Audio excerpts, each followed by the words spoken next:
every week without us deserving it, without us.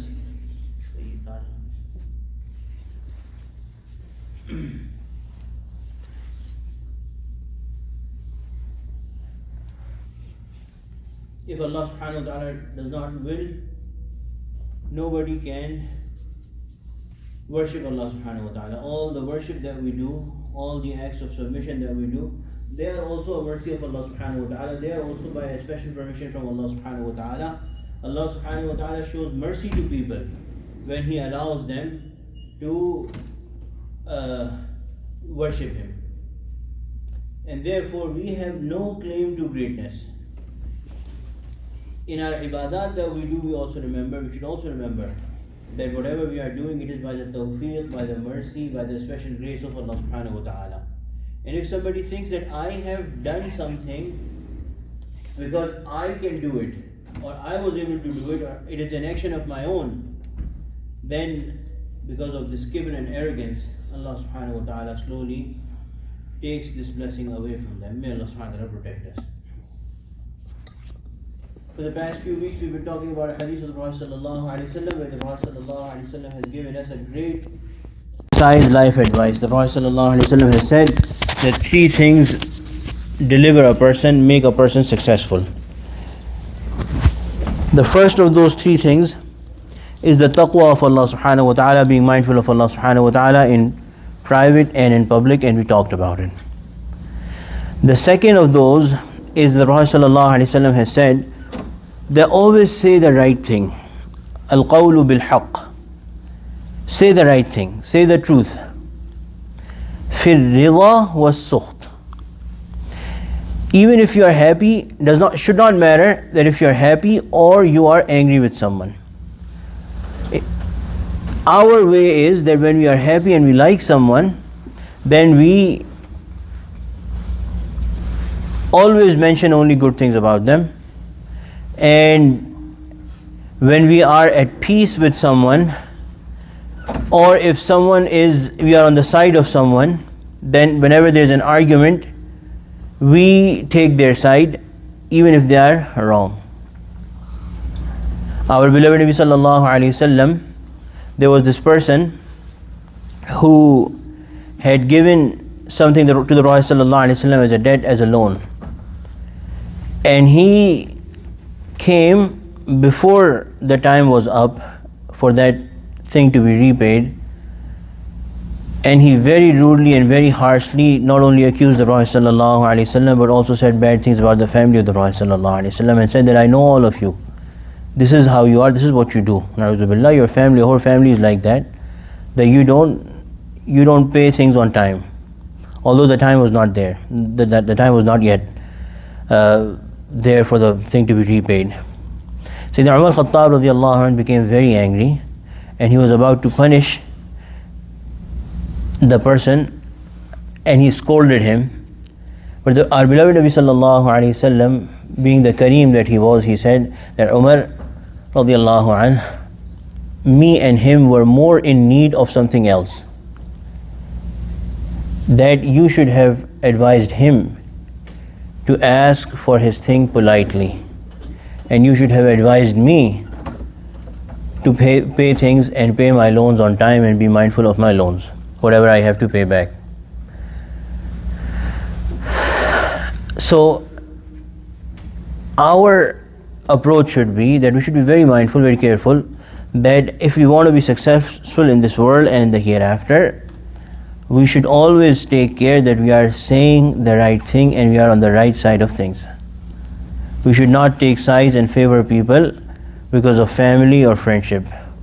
When we are happy with someone, we take their side and we say that they are correct. A Muslim should always stick to the right thing. There are several examples from the Sahaba where because of this, the non-Muslims accepted Islam. Seeing that the Muslim, the Nabi sallallahu alaihi wasallam, the Khulafai Rashidin, there are several examples where they did not favor their own Muslim brother versus a Jewish person, for example, and they made the right decision, and looking at this, people became Muslim. The third thing that the Prophet ﷺ has mentioned is al-qasd, which is spend appropriately, neither too much nor too less. Fil ghina wal faqr. Should not matter if you have a lot or if you don't have anything, if you are poor. Your spending should be appropriate, which is that where Allah has told us to spend, first and foremost on our needs and our family's needs, zakat, nafil sadaqat, as much as it is possible for us to give. That is where we should not hold back. But to spend in showing off, essentially, to spend for our comfort is permissible. If somebody has that, they want to spend on their comfort, that is permissible. May Allah bless our Nabi sallallahu alaihi wasallam. He is reported to have worn very nice, very expensive cloth as well. He is reported to have ridden a very nice, very expensive ride as well. If somebody has that and they don't have to go begging and they don't have to take loans for it, they can afford it with the intention of one's own comfort, with the intention of serving one's own needs, this is permissible. But with the intention of showing off or competing with others, that is where it becomes a means of us going into Jahannam, into hellfire. Similar is the case of spending on our house and everything else. The Prophet ﷺ is telling us, and in another hadith the Prophet ﷺ has also told us, that value your times of abundance, when you have money, when you have plenty, because before they go away and before you hit a patch of poverty. So be careful with our spending. The first thing, be mindful of Allah subhanahu wa ta'ala. My Allah is watching me. I have to constantly please my Allah. Second thing, say the right thing, take the right side, give the right testimony, the right witness. Even if you are happy or unhappy with the person, should not matter. Say the right thing. And third, spend appropriately. Do not be a spendthrift person. And when you have, don't be a miserly, stingy person either. Then the Prophet ﷺ in the same narration has told us 3 things that will definitely destroy or ruin a person, their worldly life and the life of the hereafter. And the first one is فَهَوًا مُتَّبِعْ فَأَمَّا الْمُهْلِكَاتِ فَهَوًا مُتَّبِعْ, following the desire. Which desire? Hawa, that desire which wants us to do things against the command of Allah subhanahu wa ta'ala. And that desire is always there. Even the best people, the most pious of people have those desires. Everybody has a dark side. That the dark side exists is not a proof that it should be listened to. The problem that non-Muslims do not understand, the thing that non-Muslims do not understand, and they want to follow their own aql, their own logic, rather than the wahi that Allah subhanahu wa ta'ala has sent, the revelation from Allah, is that they say that if something is there, then we should try and test it. Versus Allah tells us that the challenge is that there's few things that have been kept in you, and you have to fight them and sacrifice and become closer and more successful. So the Prophet ﷺ is not saying that hawa itself is going to ruin you. That the existence of that desire, for example, one has the desire to eat haram, drink haram, listen to haram, look at haram, touch haram. All of us, by virtue of being a human, have those desires within us. The Prophet ﷺ is not saying that these desires will ruin you. In simple terms, the desire to do sin, the desire alone is not harmful. A lot of times we think that why do I constantly want to sin? Why do I constantly want to do this bad thing? And we then start to think that we are not acceptable in the eyes of Allah subhanahu wa ta'ala. We are not the friend of Allah. Allah does not like us. The reality of the matter is that if we fight with that desire, we are more a friend to Allah subhanahu wa ta'ala. These days they say in the society that whatever desires you have in your whatever types of fulfillment that you want, when that desire is there, then you should be able to fulfill it, and you should fulfill it. That is the right thing. Our Nabi sallallahu alaihi wasallam is saying that if you listen to that desire, if you fulfill the requisite, the demand of that desire, then you are going to be destroyed. On the other hand, if we fight that desire, we may keep fighting for all our life. And every time the desire raises its head and wants us to do something bad, and we sacrifice and suppress that desire, every single time we do that, we become beloved to Allah subhanahu wa ta'ala. We become closer to Allah subhanahu wa ta'ala. The example is that if a father tells a child that you cannot eat candy, they know that the child wants that candy. But imagine if the child is looking at the candy is there, but the child is not eating the candy only because my father has told me not to. Will that child become even more beloved to the father or hated? Is this a sign of the child being accepted and beloved to the father or not? So if we, having those desires, do not listen to those, we are successful.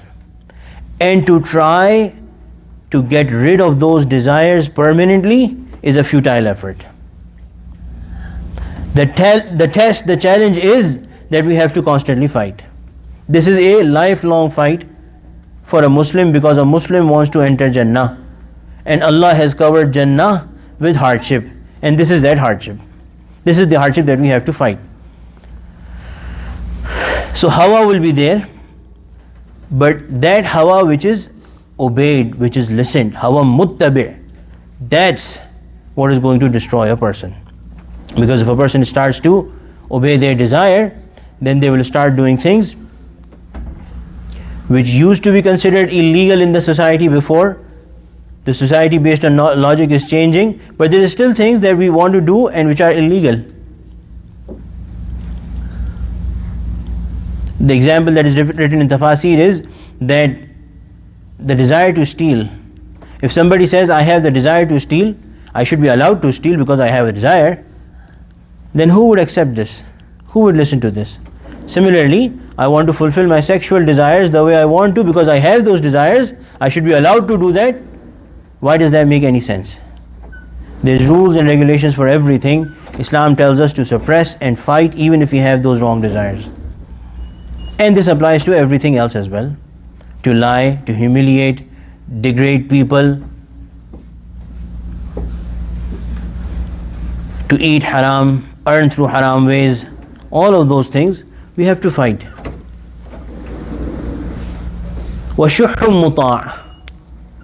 The second thing that Prophet ﷺ has said that will destroy a person is miserliness, stinginess. Again, from inside a person might be a miser. From inside a person might not want to spend. And it's possible that when the time comes when we have to pay zakat, our heart, our mind says, why should I pay zakat? That desire, that feeling itself does not matter, as long as we do not listen to it. If the shuh is there, but it is not heard, it's not obeyed, it's not shuhun muta'. And the problem, the Prophet ﷺ is telling us that what the problem is, the shuh that is obeyed, that miserliness, that stinginess, I don't want to pay zakat, I don't want to take care of my family, I don't want to spend on Muslims, I don't want to spend where Allah has told me to spend. That feeling might be there and we shouldn't care about it. The question that we should ask ourselves is, am I fulfilling the command of Allah subhanahu wa ta'ala in terms of spending? If I am fulfilling the command of Allah subhanahu wa ta'ala in terms of spending, then if I have all the wrong feelings in the world, I am getting rewarded for fighting every single one of those feelings and still fulfilling the command of Allah subhanahu wa ta'ala. The third thing that the Prophet ﷺ has mentioned, about which the Prophet ﷺ has said that this is the worst of them all, the most serious of these all three. Hiya ashadduhun, which is ijabul mar'i bi nafsi. A person starts to look at themselves fondly. in such a way that they forget about Allah subhanahu wa ta'ala. I speak very good. I think very good. I have a lot of capability. When that happens, a person loses the sense of right and wrong. And this is a problem with so many people these days, especially in this society.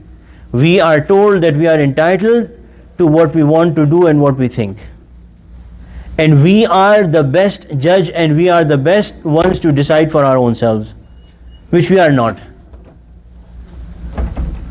The Creator knows best. But if a person starts to think that I have the best understanding in the matters of world and in matters of deen as well, then they are definitely, for sure, on a path to destruction. Similar is the case of going against the tradition in deen. What the Prophet ﷺ taught the Sahaba, how the Sahaba heard it, how the Sahaba applied it to their lives. Today we say no. We Googled it, and in Bukhari and in Muslim, the words of the Prophet ﷺ are such and such. And I understand this to be a meaning, to mean this. So I will forget and overlook what Abu Siddiq radiallahu anhu did, what Umar Farooq radiallahu anhu did, what the tabi'een of the Sahaba of the Prophet sallallahu alaihi wasallam, the students of the Sahaba did, and said, I will erase what the knowledgeable and educated pious people for 1400 years did. I will put all of that on a side and I will become a mujtahid myself. I will become a judge in deen myself. This is a very clear example of ujub. Ijabul mar'i bi nafsi. A person thinks that I am the best. No one else knows as good as I do.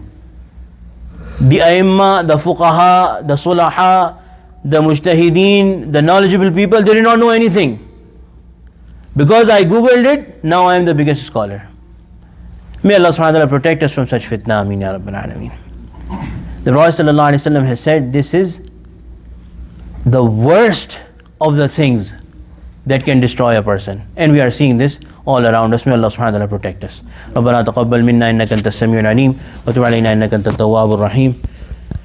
Brothers who have prayed the sunnah, please do so now. Jazakallahu khairan.